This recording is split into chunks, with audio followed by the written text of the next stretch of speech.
Dažreiz arī disciplinēti cilvēki paslinko. Es esmu disciplinēts cilvēks, tāpēc, ka esmu 10 gadus nodarbojies no vietas ar BMX freestyle, pēdējos 8 gadus fiziski trenējos, un tad vēl ir visa darba un strādāšana, kas notika paralēli visam tam.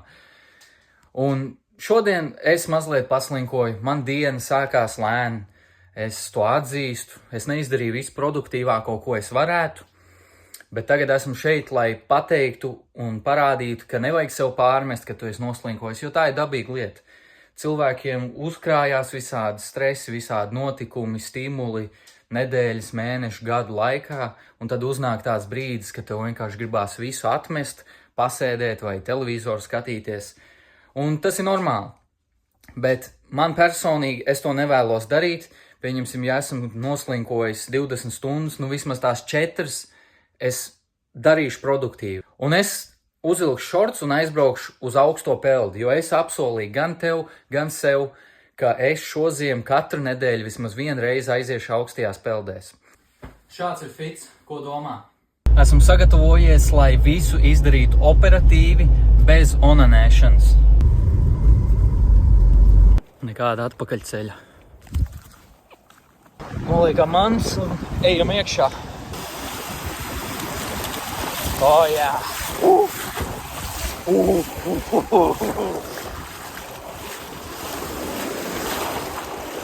Labs gabals līdz mašīnai jāiet, jo es jau nosalu nākot šeit, kur vēl ūdenī.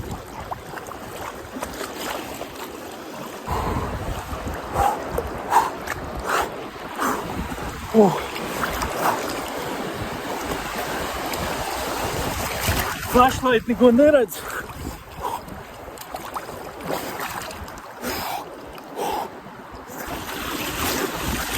Labi, ejam ārā.